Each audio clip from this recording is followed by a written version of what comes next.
Hello my dear students, કેમ છો બધા? વેલકમ ટુ ધ જાગૃત આવાજ. આજના વિડીયોની અંદર હવે બધાને રાઉન્ડ 2 પતી ગયો છે. બધાને ઓલમોસ્ટ બધાની કોલેજ ફાઇનલ થઈ ગઈ છે, બધાની બ્રાન્ચ ફાઇનલ થઈ ગઈ છે. એમાં ઘણા બધા છોકરા એવા હશે કે જે લોકો જીટીયુ કોલેજની અંદર એ લોકોને મળ્યું હશે, જીટીયુ યુનિવર્સિટીની અંદર, બરાબર. તો હવે એક બીજા એનાઉન્સમેન્ટ છે, બીજો એક સર્ક્યુલર જીટીયુ નો આવી ગયો છે કે ભાઈ 2021 ની અંદર તમારી લિસ્ટ ઓફ હોલિડેઝ એટલે કે તમને કઈ કઈ રજાઓ મળશે એના વિશેનો એક સર્ક્યુલર બહાર આવી ગયો છે. એની પીડીએફ પણ છે, જે પીડીએફ ની લિંક નીચે ડિસ્ક્રિપ્શન બોક્સની અંદર આપેલી છે. તો તમે એ લિંક ઉપર ક્લિક કરી તમે લિસ્ટ ઓફ હોલિડેઝ જોઈ શકો છો. હવે તમે જોશો તો એમાં બે ભાગ હશે, ભાગ 1 અને ભાગ 2.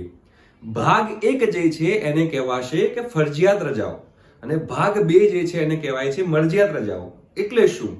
તો એમાં તમારે ખાસ સમજવાની જરૂર છે કે જે ફરજિયાત રજાઓ છે એનો મતલબ એવું કહેવાય છે કે કોઈ પણ કોલેજમાં તમે ભણતા હો જે જીટીયુ ની અંડર આવતી હોય એની વાત છે. એ દરેક કોલેજમાં એ રજા તો મળશે ને મળશે જ. પણ જે મરજિયાત રજાઓ જે છે એ દરેક કોલેજમાં કોલેજ અનુસાર એ કોલેજ ઉપર ડિપેન્ડ કરશે કે એમને એ રજા આપવી છે કે નહીં. એને કહેવાય મરજિયાત રજાઓ, બરાબર. અમુક રજાઓ તમને જોશો તો એમાં તમને એ કેલેન્ડરમાં ઇન્ક્લુડ નહીં કરી હોય, કેમ કે એ રજાઓ રવિવારે આવતી હોય છે. રવિવારે આવતી હોય છે તો બતાવવાની કઈ જરૂર છે નહીં. પણ જે રજાઓ રવિવાર સિવાયના વારમાં આવતી હોય તો એ રજા એટલે એ તહેવારનું નામ, એની ડેટ અને કયા વારે આવે છે એ વાર, એ બધી વસ્તુ એ પીડીએફ ની અંદર છે.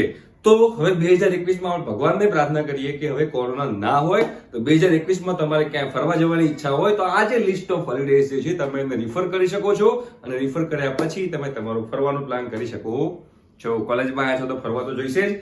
અને બીજા ઘણા બધા સ્ટુડન્ટ્સે અમને એવું કીધું છે કે સર તમે પ્લીઝ જીટીયુ ની વેબસાઇટ કેવી રીતે વિઝિટ કરવી જોઈએ એના વિશે પણ એક વિડીયો બનાવો. તમે ડિટેલમાં વિડીયો બનાવીશું કે તમારે જીટીયુ ની વેબસાઇટમાં કયા કયા વિભાગમાં જઈને તમે કઈ કઈ માહિતી મેળવી શકો છો, બરોબર. ટૂંક સમયમાં વિડીયો આવી જશે. ત્યાં સુધી તમે આ પીડીએફ જુઓ અને મજા કરો અને પ્લાનિંગ કરો તમારા ફ્યુચરનું. ઠીક છે, બાય.